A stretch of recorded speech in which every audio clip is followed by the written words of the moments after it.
Hi, I'm Judy Bello, and I'm with the Upstate Coalition to Ground the Drones and End the Wars here in Syracuse, New York. And this is Sarah Ahmed. She comes from Baghdad, Iraq, and she spoke at our recent conference that we had called Resisting Global War, Drones, and Empire.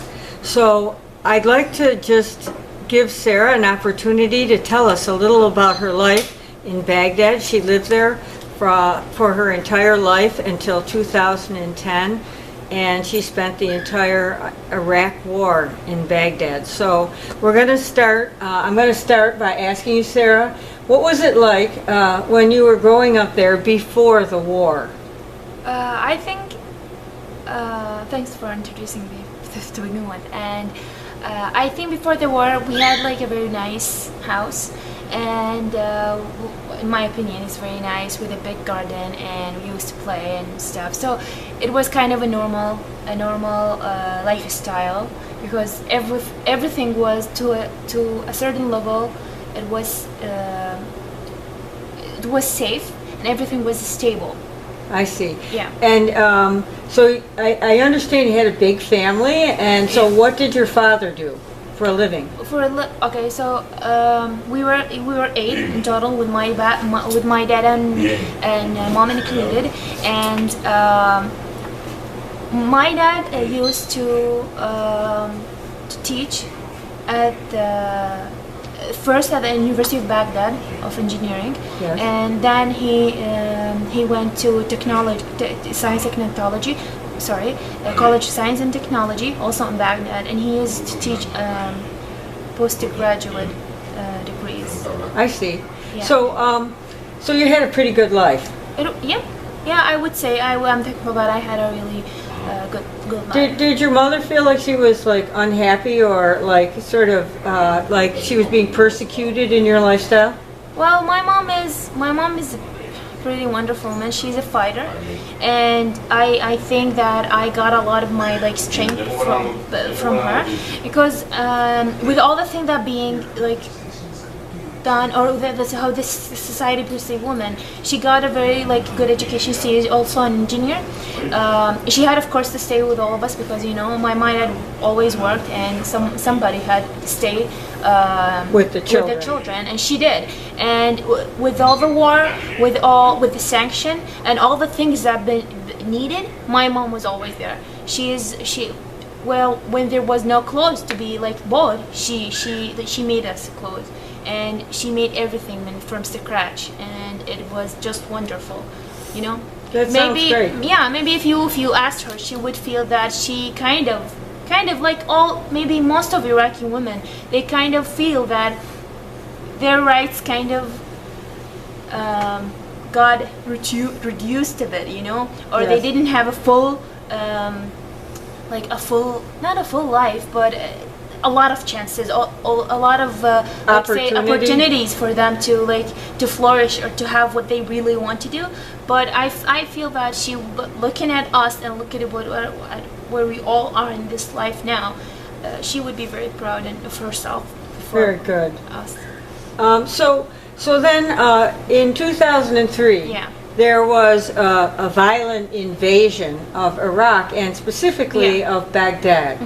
So can you tell me what happened to your family then? Yeah, exact date that happened was Wednesday, and I remember that. I think it was Wednesday, and I remember that my family was sitting in the kitchen talking, and I went, and they said, "What happening?" And my dad said, "Tomorrow will be war. There will be war, and the Americans are coming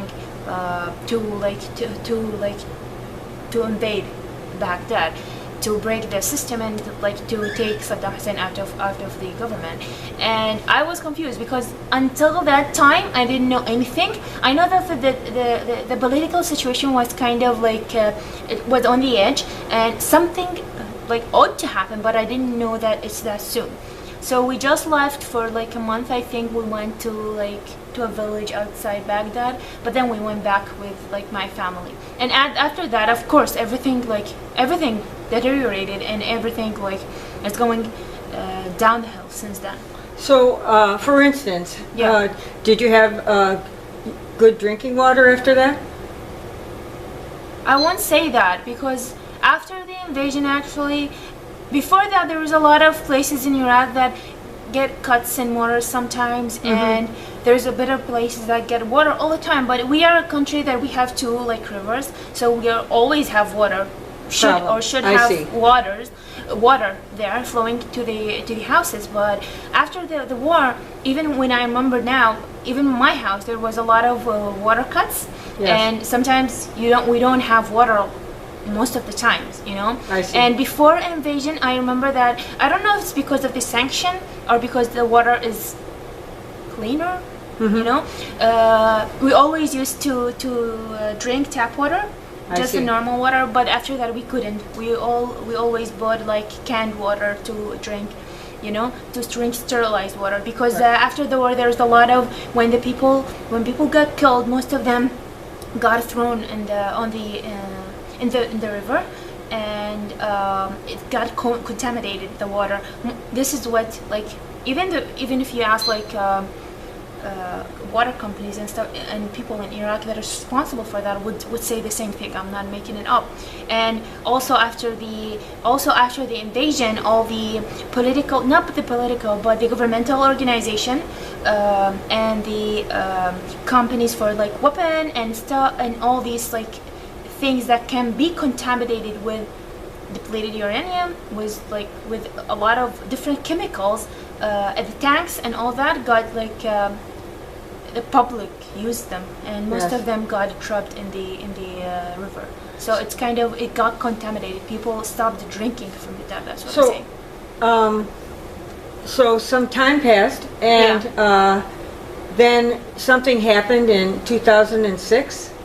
Well, time passed. In 2006, my dad my dad threatened to be killed, and because at that time 2006 was the worst year as for me, as I say it now.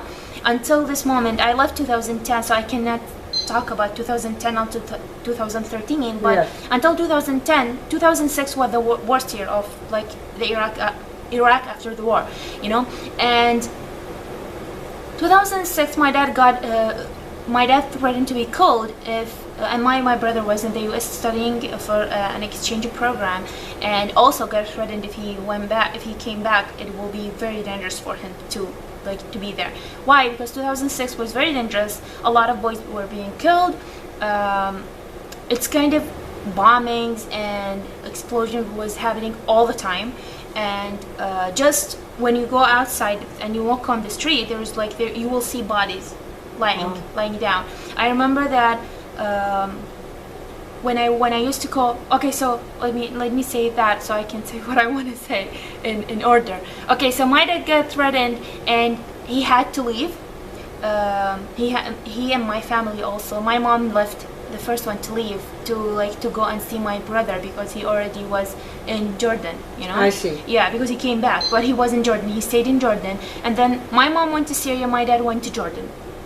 I see. That left me, because I had my school still. I was just in my freshman year at college, so it kind of led me on a crossroad when should I go with my family or stay? When I decided to stay to finish my school.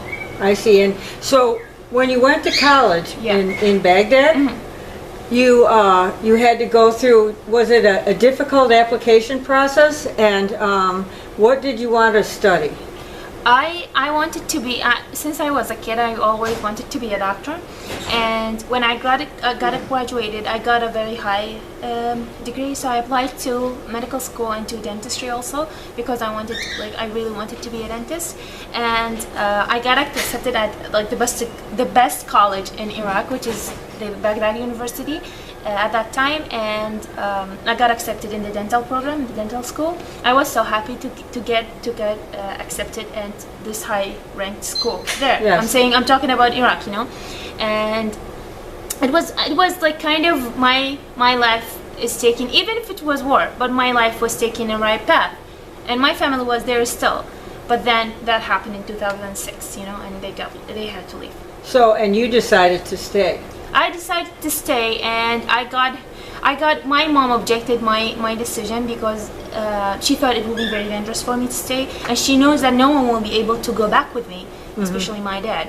So my dad kind of supported my decision. He said, do what you want to do, and I know you will do it. You can do it.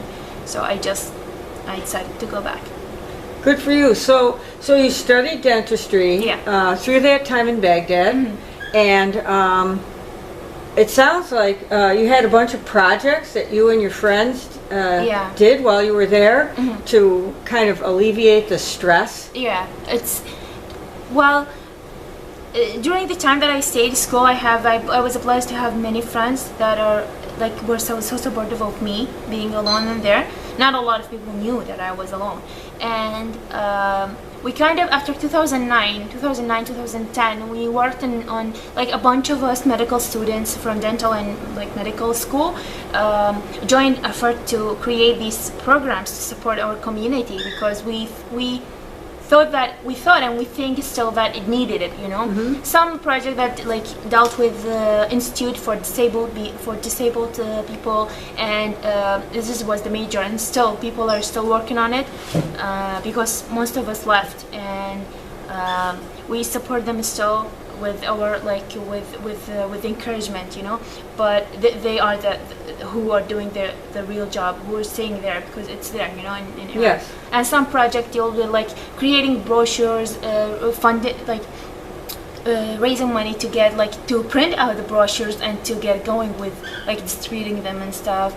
We worked also on like getting toothbrushes and paste because we were dentists, and like educating public about how to use it, because there's a lot of poor people and a lot of people that don't even have the money to buy a toothbrush, which is a simple item that anyone should have, you know. True. Yeah. And when we give like a child of those people, especially in the educational hospital, you will find a lot of like poor class people who doesn't have the enough money to go to private practice, so they come to us, to the dental students, to help them with for the dental care.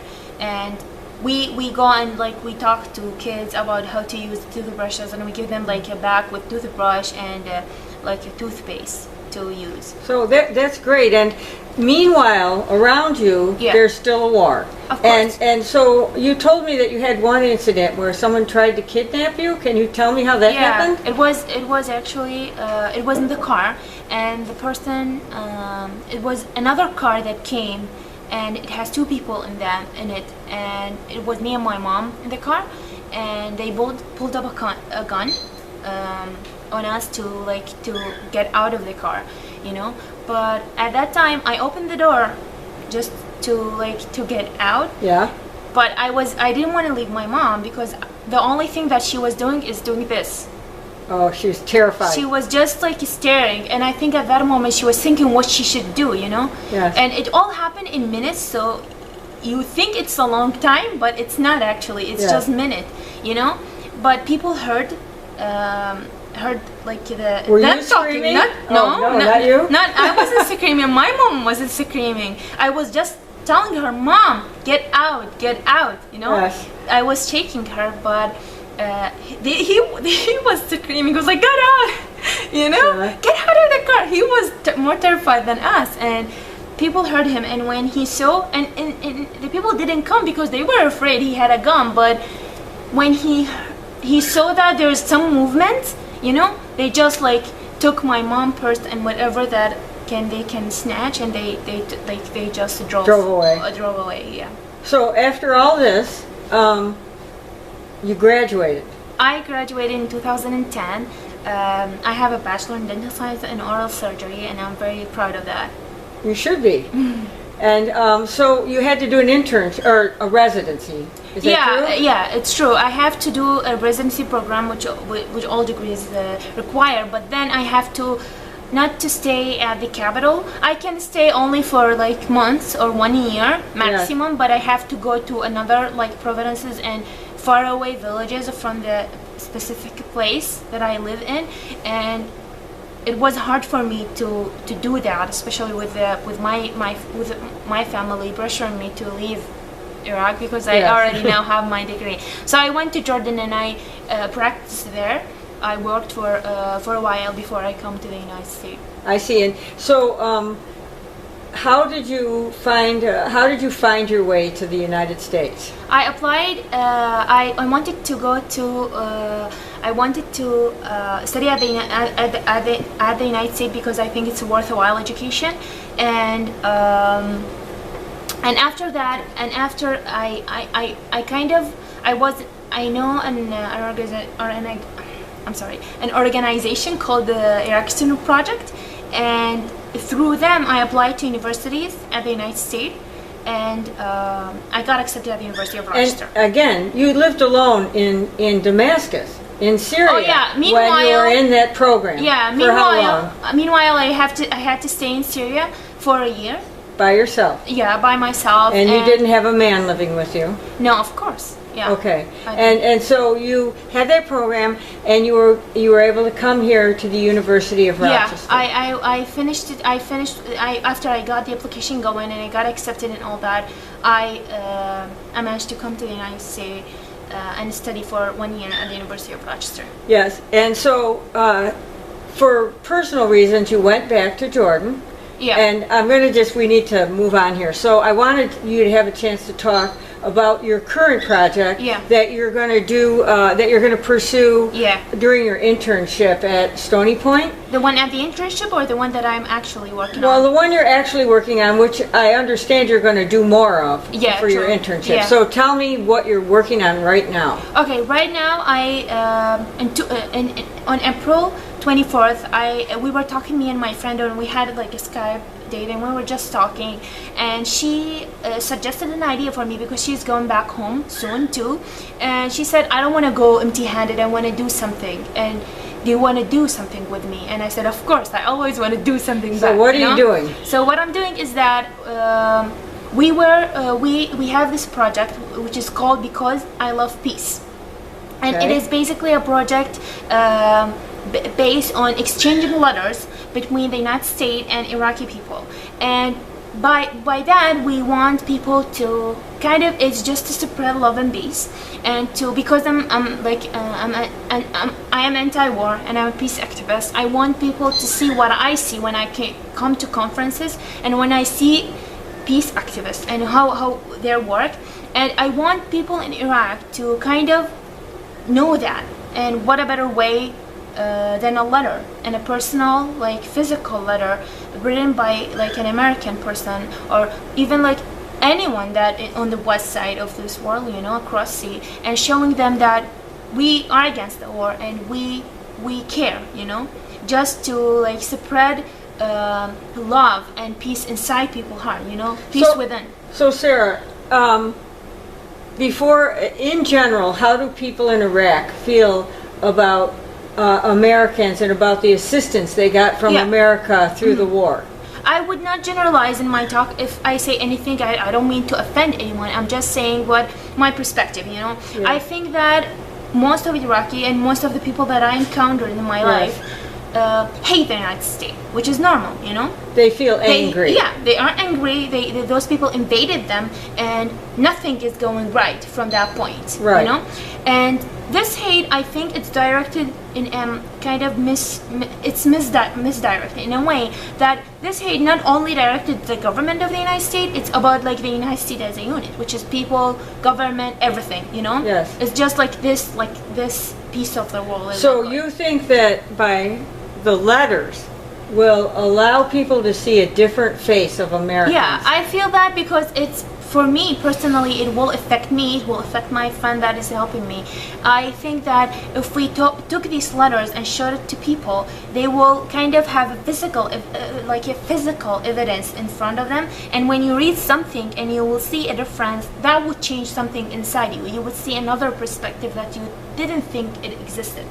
That's a wonderful project, Sarah. So tell us the name of the project again. The name of the project is Because I Love Peace. Because I Love Peace. So very nice. Thank you, Sarah, for telling us about your life in Iraq. Thank you, Judy, for interviewing me. Thank you.